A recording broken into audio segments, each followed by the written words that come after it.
Hi everyone, welcome to ELI, the place where you get your daily dose of inspiration for entrepreneurship. And today we have with us Mr. Vinayak Garg, the founder of Lazy Gardener. Vinayak is also a graduate of IIT Delhi and has been entrepreneur since 2007. Hi Vinayak, welcome to ELI. Thank you. Thank you so much, Priya, for having me. I would request you to introduce yourself to our audience, please. Yeah, hi, I'm Vinayak, founder of Lazy Gardener. Um, yeah. Uh, Tell us about Lazy Gardener. What is it about and any details you'd like to share? So Lazy Gardener is essentially a home gardening company where we make home gardening, urban home gardening simple. The whole focus is around the changing landscape of gardening as the spaces are getting restricted. So we having say even a balcony now is a luxury, or having a big window getting sunlight into your home becomes a luxury. Mm. How do we rediscover and reignite gardening in such setup? That is what Lazy Gardener is doing. It's primarily an e-commerce company. We also do a lot of educational content which is free of cost on social media and other. But basically we are an urban gardening made simple through products. Okay. Uh, can you tell us how it all started uh, at Lazy Gardener? So we started Lazy Gardener in 2019. That is about 2 years back. I started it, but the seeds for the company come from 2017 when my sister had a baby. So basically, I had a niece. And as we are generally as a family sitting together, reminiscing about our childhood, us growing up, and just reflecting back on how gardening played an important role in our childhood, Mm. and just wondering whether this new kid will have the same exposure to gardening. Okay. Along with that, it gave us an opportunity to say, reflect on how our relationship with gardening has changed over the years as say move to a job or an entrepreneurship and other things. When things get busy, you move from one place to another. How in my different phases of life, my relationship with gardening has changed. Together with all that, I embarked on this journey of Lazy Gardener, focusing on essentially saying that while we all love plants, we love gardening, but how can we adapt it to the limited resources that are now available to people, be it limited space, limited light, limited time? Mm. And that is what Lazy Gardener is all about. Okay. And with that idea, how did you start on the execution front? So I identified three areas that I believed were the most critical to solve. That is light, water, and nutrition for plants. And we zeroed in on nutrition as the first thing to attack, mostly because it was a retrofit solution. You don't have to invest a lot. You can use with your existing pots, existing plants.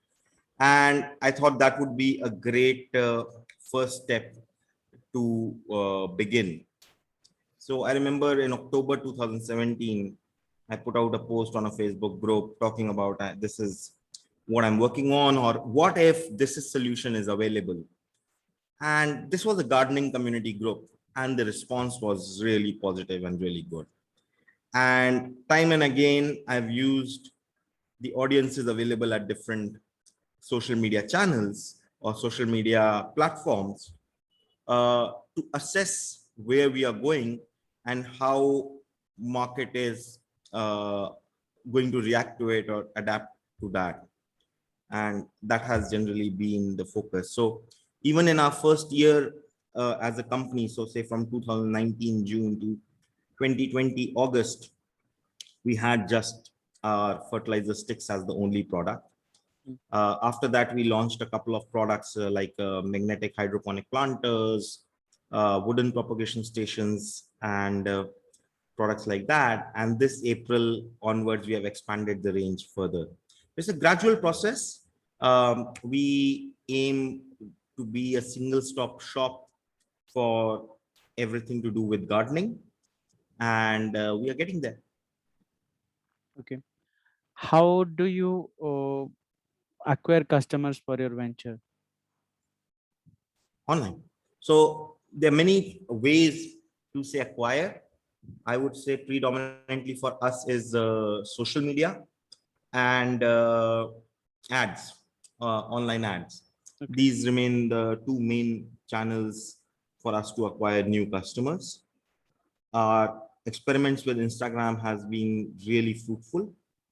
And I think our whole gamble to create a community and really post content around the love of gardening really helped a lot.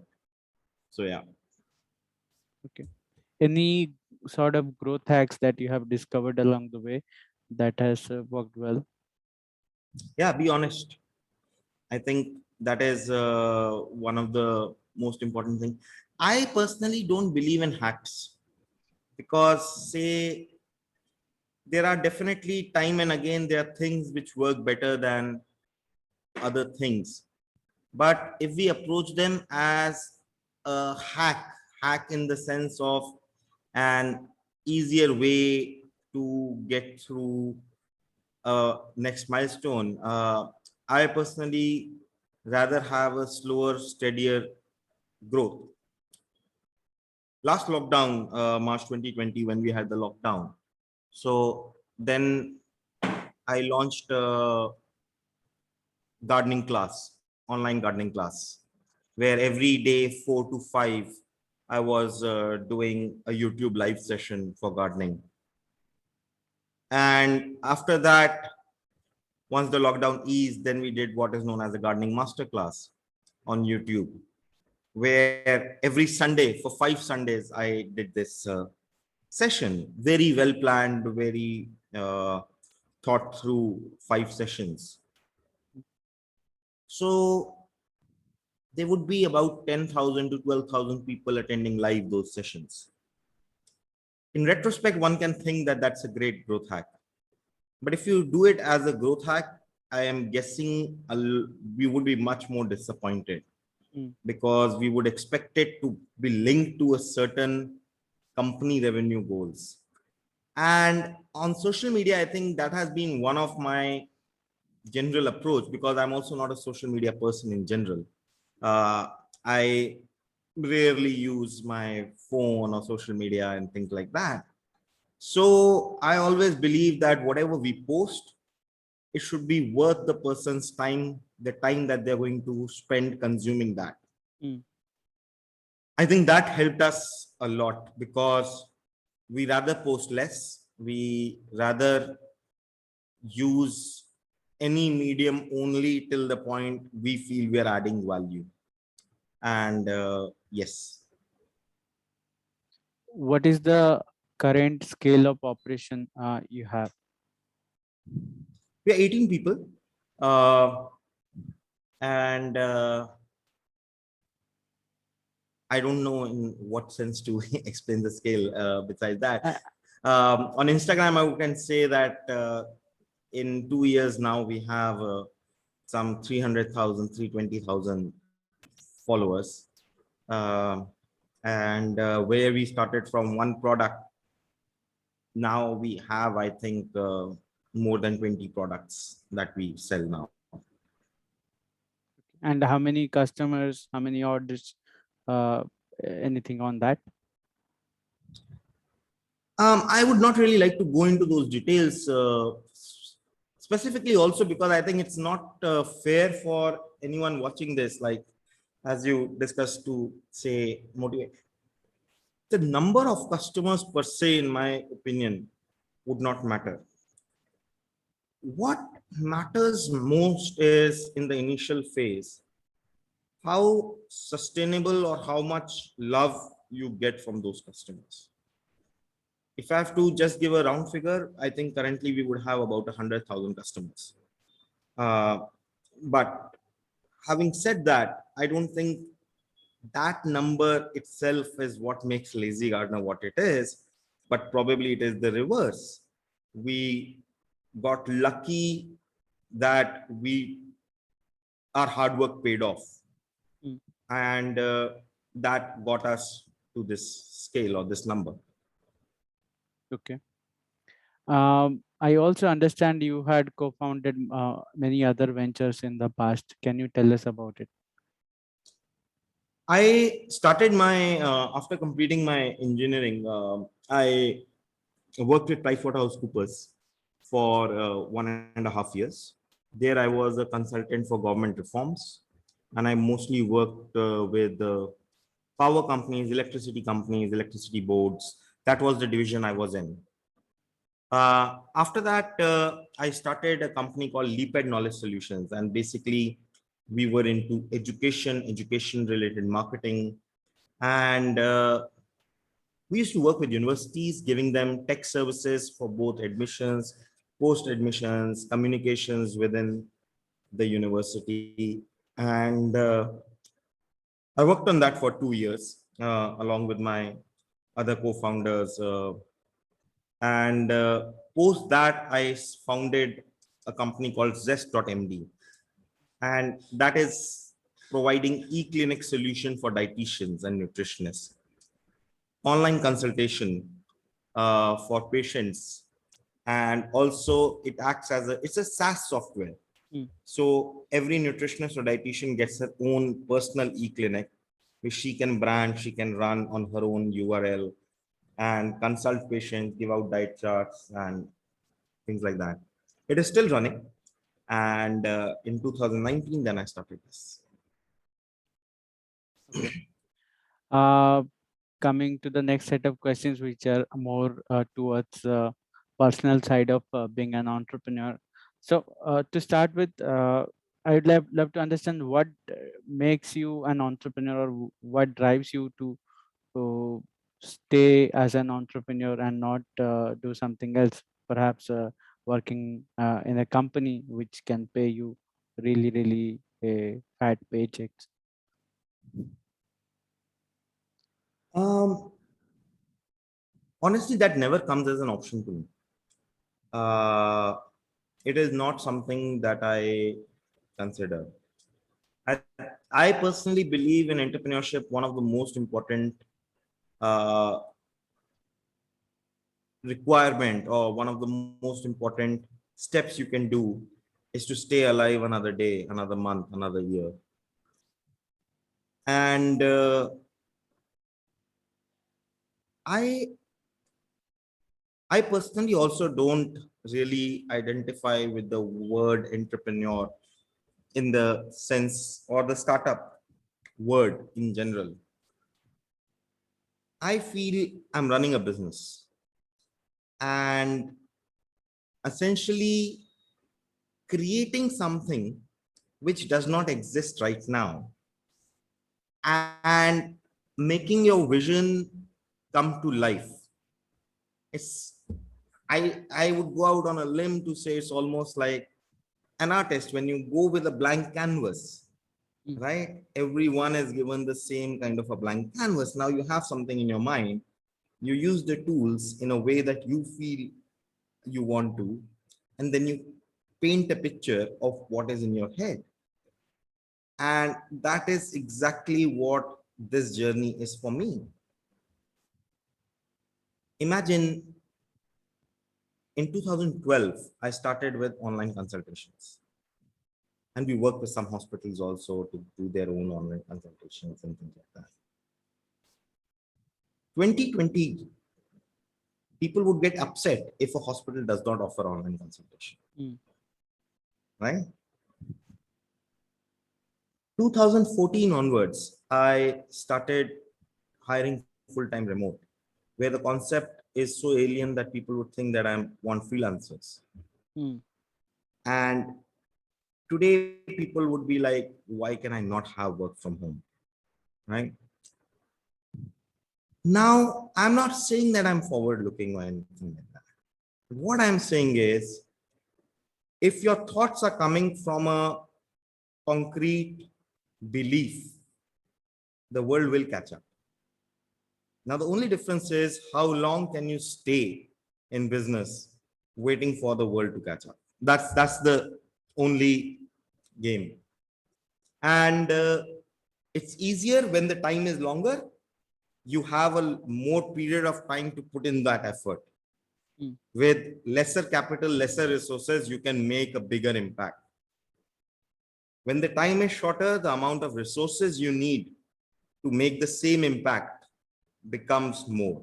Almost like Archimedes' principle of liver, you know. Mm. So there's the fulcrum and the force and the length of the arm. Now, if the length of the arm is time, then you need lesser resources or force to move the earth. So Yeah. true. One more question around that. Can you tell us about the different challenges that you have faced along the way as an entrepreneur? I think at the core, I would say there are a couple of challenges, but I think most important is just resource utilization or resource allocation. And the biggest one of those would be time, your own time. And then it would be your team's time. And then thirdly, definitely the money. Where are you putting the money? But it all starts with allocation of time. And I've seen myself over years change on where I would be okay to put time and where I, even though today I might be, I really know that I should not be. That kind of a clarity, I think it comes with time, but that becomes one of the key reasons on key factors on how your project, company, business, startup is going to turn and become what it is. Okay. Uh, Entrepreneurship is also a very exhausting journey where sometimes you may feel burned out, restless, or maybe you lose focus. And when that happens, the business side of it may suffer, and people relying on that business would also suffer. Having said that, can you tell us how do you manage to stay consistent, or how do you manage situations where you lose focus or burnouts? So the way to make sure that the business side does not get affected is simply by making yourself redundant in day-to-day operations. Because I know while you said it may happen, it will happen. I'm telling you, it is a very lonely journey without any understatement, without playing it down at all. Uh, it takes a lot of emotional toil. It takes a toll on your personal life, on your relationships, time, everything.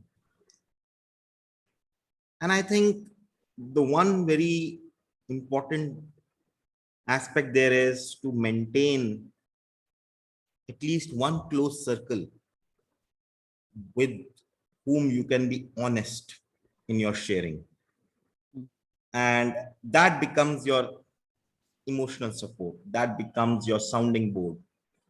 And besides that, I don't know, definitely like meditation, taking care of your own well-being, both mental and physical, extremely important. Important for you to really stay lean on all your personal expenses and personal requirements. But besides that, I would say having an emotional support system, closed group, that becomes the key. What would you say is the meaning of entrepreneurship to you? How do you define the term entrepreneur? Creating something that you have in your mind and making it a reality. I would say that is fundamentally what entrepreneurship is for me. Uh, when and I don't want to confuse it with doing something new. That is absolutely not true. if you want to open a grocery shop, that itself would be entrepreneurship. Something which does not exist in a business term. Mm. You create it and you're able to sustain it in one way or the other. And I think that is actually also the literal meaning of entrepreneurship. It is to grab an opportunity. And so, yeah, I personally totally believe that what excites me is that we have something in our head, then collectively as a team we have it, and in a year that comes to life, or in 2 years, in 6 months, whatever the time might be. Okay.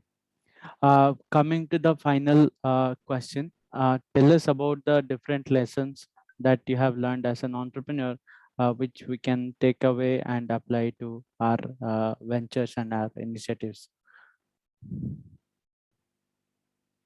I would say customer delight is one of the most important lessons, I would say.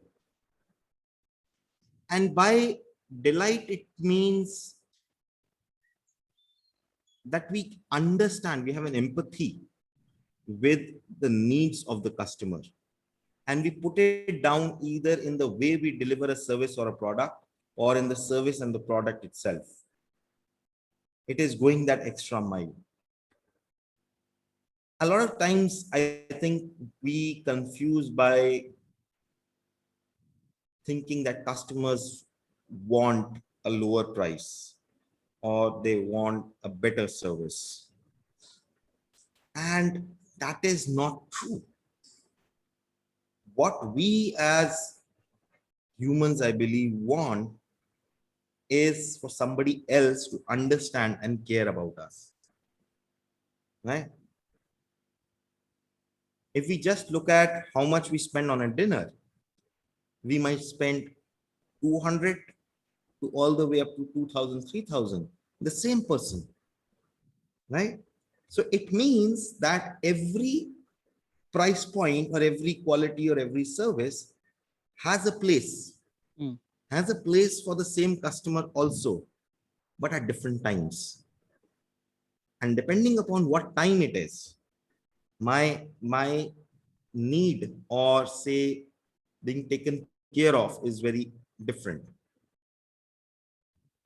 I think that is one of the most important things. Second, if I have to give, is in terms of time management, I would say make very few decisions a day and make them well. Having a busy schedule, I have found, does not help. What helps is to just absorb, learn, read, be aware, and delegate most of the tasks with confidence. Like personally, I don't take any calls before 12. I don't like to take any calls, say, after late night, like 9. From 9 night to 12 noon, my phone is essentially on D&D, except for a few people who can call, and they know they'll call if it's an emergency. And what that does is it gives an ample downtime to recollect and just focus on the essential aspects.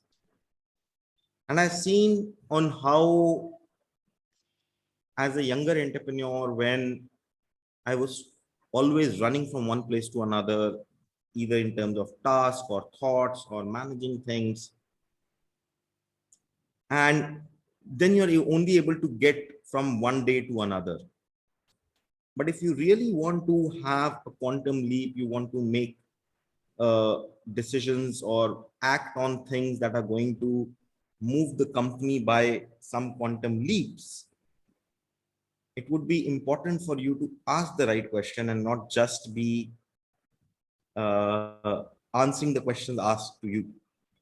If you get what I mean, you have to decide what is important in this company, what is it that we can scale, what is that we should cut down, what are the new places, how can we improve.